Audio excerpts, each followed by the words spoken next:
देखो, अब हमें जो टॉपिक पढ़ना है वो पढ़ना है प्रोपेंसिटी टू कंज्यूम का, मतलब हमारी कंज्यूम करने की इच्छा क्या होगी।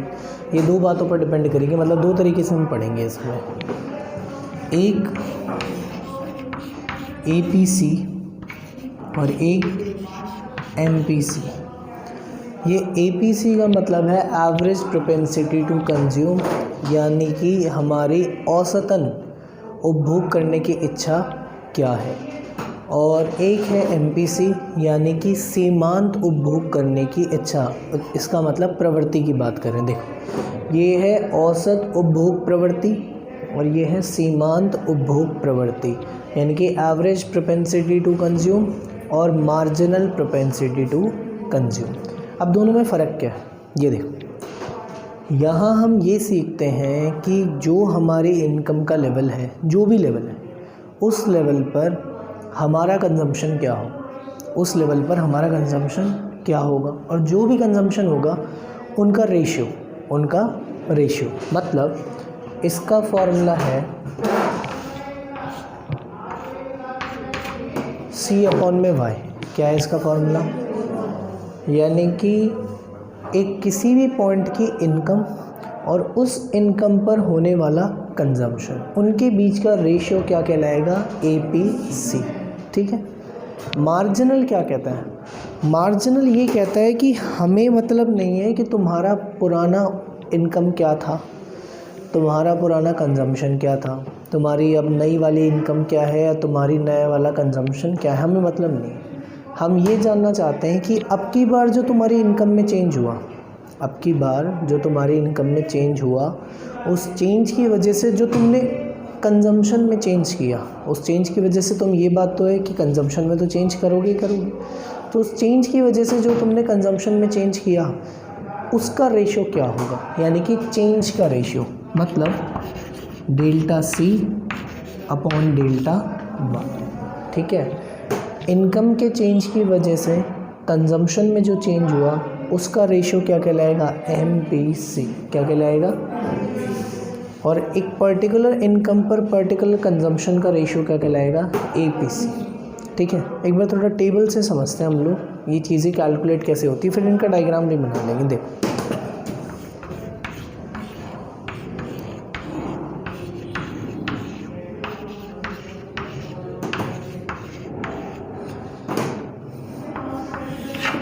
जैसे पहले मैं तुमको एक एग्जांपल समझाता हूँ। देखो, मेरी इनकम 1000 रुपये थी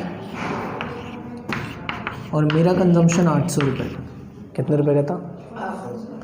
तो मैं ये कहता हूँ कि मेरी एवरेज प्रोपेंसिटी टू कंज्यूम क्या है, कि मतलब जो भी मेरे पास आए हैं औसतन मैं उसका कितना हिस्सा खर्च कर देता हूँ, औसतन मैं उसका कितना हिस्सा, एवरेजली मैं उसका कितना हिस्सा खर्च।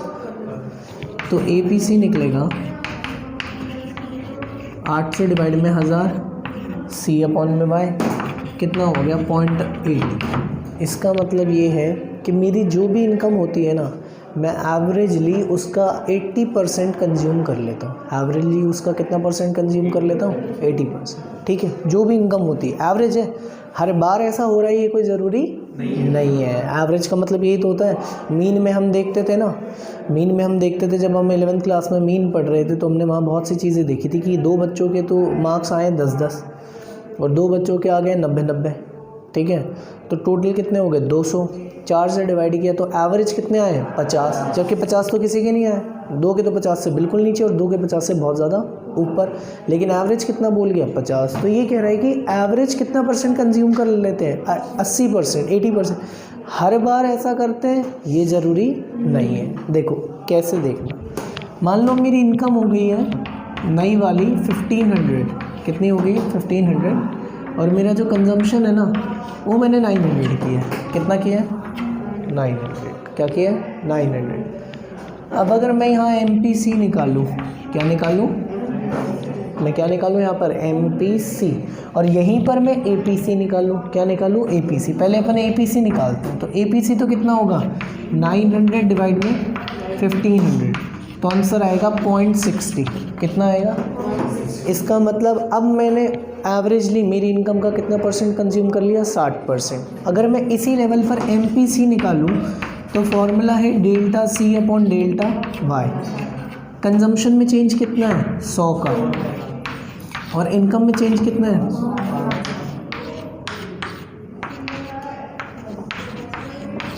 0.20, यानी कि कितना परसेंट 20%। ये दिखा रहा है कि जो भी मेरी इनकम में चेंज हुआ मैंने उसका 60% कंज्यूम नहीं किया, मेरी इनकम के चेंज का मैंने 20% चेंज किया है, कंज्यूम किया। देखो यहाँ दिखा रहा था कि मैं मेरी इनकम का कितना परसेंट कंज्यूम कर रहा था 80, यहाँ दिखा रहा है कि मैं मेरी इनकम का कितना परसेंट कंज्यूम कर रहा था 60, लेकिन एक्चुअल में मेरी इनकम में जो चेंज हुआ उसका मैंने कितना परसेंट कंज्यूम किया, सिर्फ 20%। इसकी वजह से ये कितना आ गया 60 है। कितना आ गया, समझ पा रहे हो उस चीज़ को? तो मार्जिनल दिखाता है कि आपकी इनकम में जो चेंज हो रहा है उस चेंज की वजह से आप अपने कंजम्पशन में क्या चेंज कर रहे हो वो। और एवरेज तो कुछ भी आ सकता है, एवरेज आपका एक सेट पैटर्न नहीं है, सेट पैटर्न मार्जिनल ही होता है कि जो आपकी इनकम, मैं सोच रहा हूँ कि यार मेरी सैलरी 30,000 रुपये है तो मेरा खर्चा तो अब एकदम मस्त निकल रहा है। अब मैं सोच रहा हूँ कि मेरी इनकम जितनी भी बढ़ेगी ना, मैं उस बढ़ी हुई इनकम में से सिर्फ 20% ही कंज्यूम करूँगा और बाकी सारा पैसा मैं क्या करता जाऊँगा, सेव करता जाऊँगा। तो ये मेरा सेट पैटर्न दिखाता है, ना कि एवरेज मेरा सेट पैटर्न दिखाता है। क्लियर है वाली बात? अब हम इसको यहाँ देखते हैं फॉर्मूले के अकॉर्डिंग, और फिर हम इसका डायग्राम भी देख लेंगे। इतना आ गया समझ में? बल्कि इस वाली टेबल से तुम्हें ज़्यादा समझ में नहीं आएगा जो यहाँ समझ में आया होगा, ठीक है? इस वाली टेबल से ज़्यादा नहीं आएगा समझ में जो यहाँ पर समझ में आएगा। इस चीज़ का ध्यान रखना, क्योंकि ये एक तरीके से प्रैक्टिकल एग्जांपल है जहाँ वैल्यूज़ चेंज हो रही हैं। यहाँ तक जब तुम देखोगे ना तो वैल्यूज़ ऑलमोस्ट सेम सी आती चली जाएंगी, देखना। तो ये समझ में आ गया ये वाली बात? देखो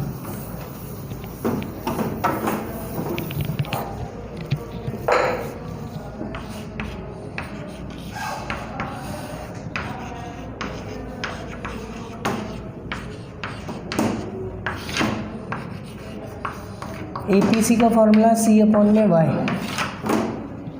तो देखो ये तो इनफाइनाइट आएगा, ये 1.20 आएगा, ये 1 आएगा, ये क्या आएगा 280 डिवाइड में 300 0.933, और ये आएगा 0.90, ये आएगा। ये है एवरेज प्रोपेंसिटी टू कंज्यूम। क्या है ये? एवरेज प्रोपेंसिटी, यानी कि औसतन जब मेरी इनकम है तो मैं उस इनकम पर उस टाइम मेरा खर्चा क्या है, यानी कि 1.2 का मतलब मेरी इनकम से भी ज़्यादा खर्च कर रहा हूँ मैं। ये दिखा रहा है कि जो मेरी इनकम है उसके बराबर ही खर्च कर रहा हूँ। अब यहाँ पर मैं इनकम से कम खर्च कर रहा हूँ। मार्जिनल क्या दिखाता, देखो MPC फॉर्मूला है डेल्टा C/डेल्टा। देखो ये तो नया लेवल है, पुराना कुछ है नहीं, तो चेंज तो कुछ होना नहीं है, तो डैश। अब चेंज कितने का है कंजम्पशन में 80 का, और इनकम में चेंज कितने का है 100 का, तो आंसर आ गया 0.80। अब कंजम्पशन में चेंज कितने का है भाई? चेंज कैसे निकालते हैं? नए में से पुराना माइनस करके। तो 80 का चेंज है और इनकम में 100 का, तो वही 80 डिवाइड में 100 0.80 और 0.80। इसका मतलब देखो क्या कह रहा है, ये कह रहा है कि एक व्यक्ति है, मान लो मैं ही हूँ, मैंने ये सोच रखा है कि मेरी इनकम में जो भी चेंज आएगा मैं उसका 80% कंज्यूम करूँगा। क्या करूँगा? हर बार 80% कंज्यूम करूँगा। ये मेरा सेट पैटर्न है, मैं ना इससे ज़्यादा कंज्यूम करूँगा ना इससे कम कंज्यूम करूँगा, ठीक है ये वाली। लेकिन आप देख रहे हो एवरेज में अगर देखता हूँ तो कभी तो मेरा कंजम्पशन मेरी इनकम से भी ज़्यादा जा रहा है, कभी बराबर और कभी उससे कम, जबकि मैं हर बार मेरी इनकम में जो चेंज हो रहा है उसके कंजम्पशन में कोई चेंज नहीं कर रहा हूँ। मैंने फिक्स कर रखा है कि जो भी मेरी इनकम में चेंज होगा मैं उसका 80% ही कंज्यूम करूँगा, लेकिन एवरेज मेरे आंसर क्या आ रहे हैं अलग अलग। समझ पा रहे हो उस चीज़ को? तो ये MPC है और ये APC, ठीक है। अगर हम इसका डायग्राम बनाएं, अगर हम क्या बनाएं इसका डायग्राम, तो देखो डायग्राम कैसे बनेगा।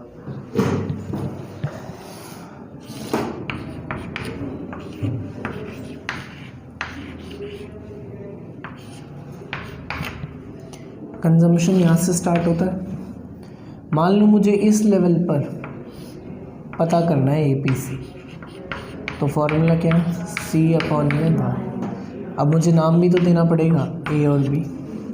तो हम ये कहते हैं कि इस लेवल पर कंजम्पशन कितना हुआ, O से लेकर A तक का कितना कंजम्पशन हुआ ओ से लेकर ए तक का, और इनकम कितनी रही ओ से, ये डायग्राम है इसका।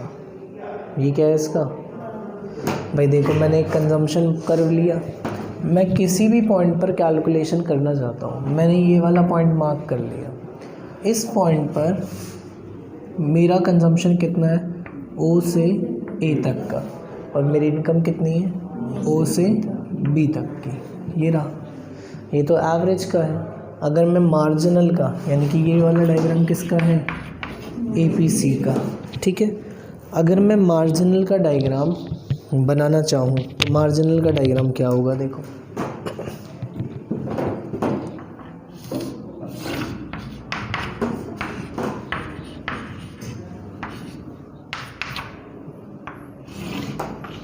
ये बन गया।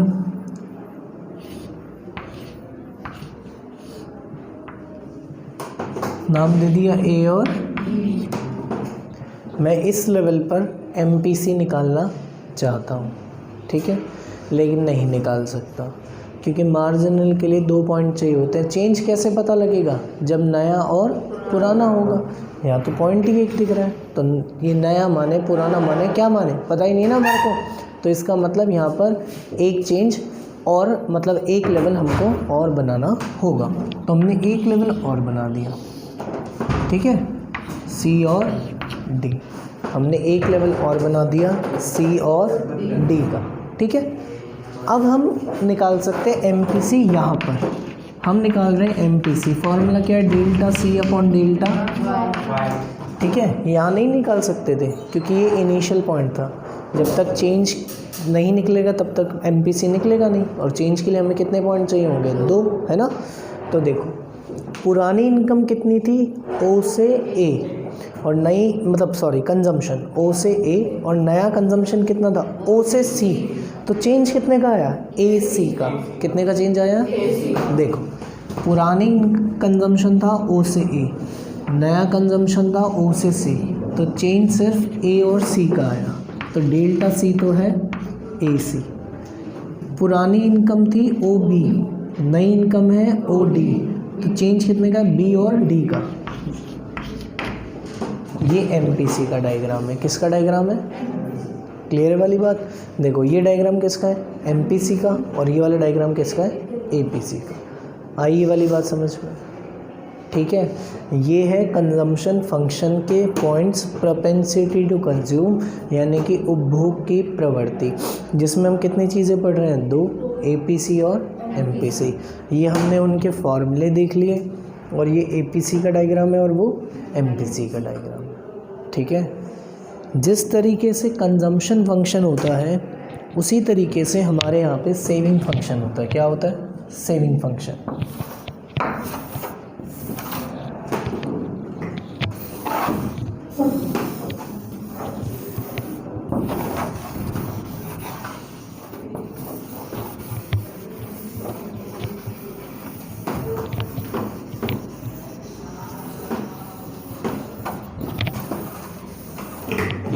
देखो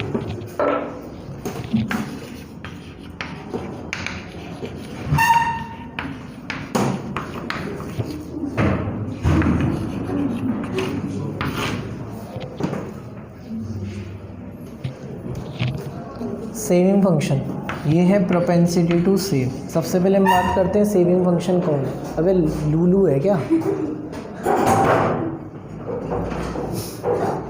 सेविंग फंक्शन और प्रोपेंसिटी टू सेव। गेट बंद कर। अरे तुम मैं सर पे बिठाऊँ क्या, वो आ रहे हैं क्या भाई, क्लास से जाना है। हाँ सेविंग फंक्शन देखो,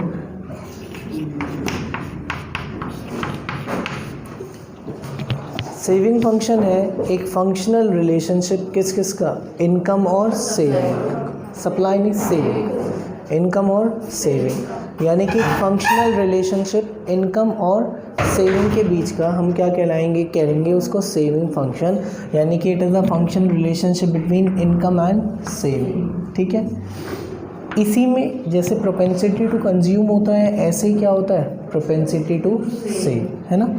तो इसमें भी वही दो चीज़ें होती हैं, APS और MPS। APS है S अपॉन में Y और ये है डेल्टा S अपॉन डेल्टा, ठीक है।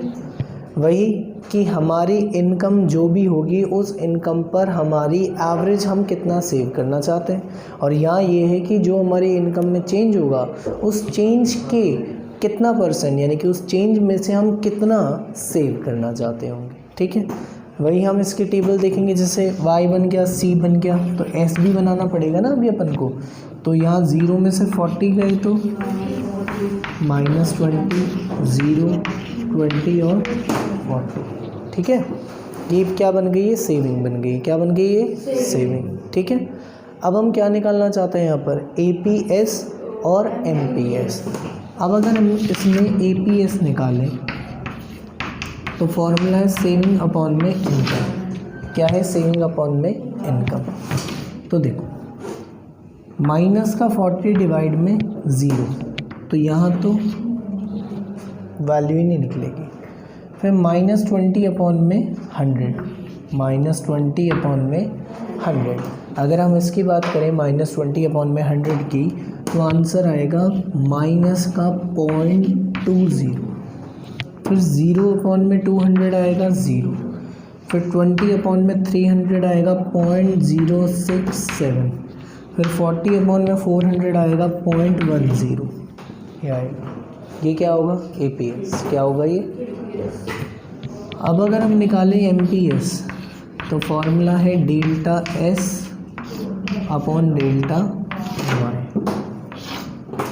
ये तो फर्स्ट लेवल है, पुराना कुछ है नहीं, तो यहाँ तो डैश आएगा। हाँ जी। अब सेविंग में कितने का चेंज है भाई, नए में से पुराना। बस हम ये ध्यान रखें कि सेविंग में चेंज कभी भी माइनस का नहीं होता। जब आप इनकम बढ़ा रहे हो तो जब आप सेविंग करोगे तो प्लस की होगी ना। निकाल कर देखो, -20 माइनस का 40, ऐसे ही तो कर रहे हो आप, नए में से ही तो पुराना माइनस कर रहे हो। तो -20 प्लस के 40 बन गया ब्रैकेट खुलने पर, आंसर प्लस का 20 आया। तो चेंज है 20 का, प्लस का, और यहाँ चेंज कितने का है, 100 का। तो 20 अपॉन में 100, 0.20। इसके बाद अब ये 0 माइनस का 20, तो चेंज कितने का है, प्लस का 20। तो 20 अपॉन में 100, 0.20। अगर ऐसा होता ना कि चेंज माइनस का होता, तो ये -40 के बाद -20 नहीं आता, -60 आता। क्या आता, -60, कि हमारी सेविंग और कम होगी। इनकम बढ़ रही है तो सेविंग कम थोड़ी होगी, सेविंग भी तो पॉजिटिव साइड जाएगी या नहीं जाएगी। सेविंग भी कहाँ जाएगी, पॉजिटिव साइड जाएगी। हाँ, एक बात और ध्यान रखना, सेविंग फंक्शन का अपन डायग्राम तो देख लें एक बार, बनेगा कैसे। क्योंकि सेविंग फंक्शन का जो डायग्राम होगा, देखो वो कैसे बनेगा। यहाँ पर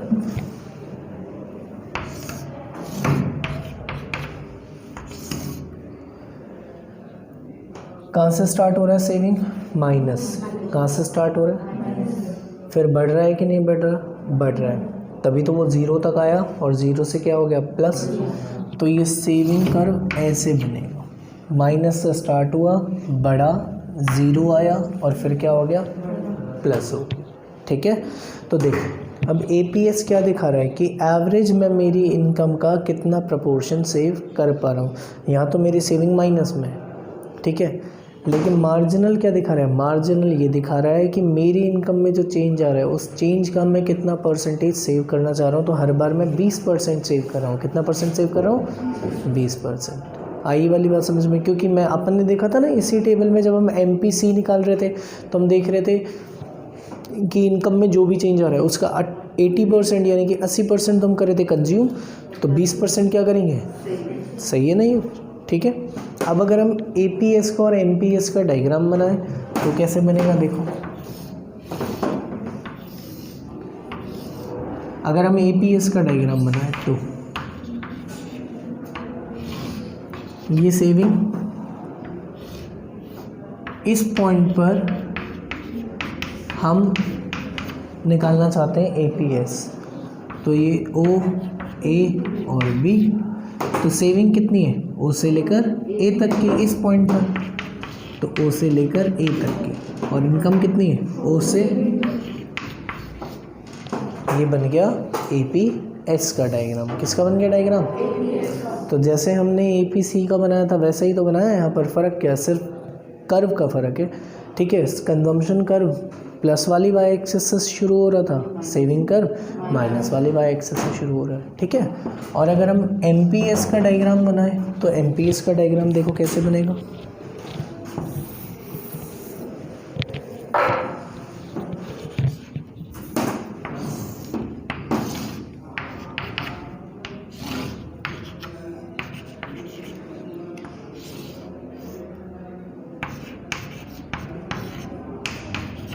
लेकिन वही बात कि ये तो एक ही पॉइंट है, चेंज के लिए तो हमको एक और पॉइंट चाहिए, तो हम एक और पॉइंट ले लेते हैं। यहाँ पर यहाँ हम MPS निकालेंगे, formula delta S upon delta Y।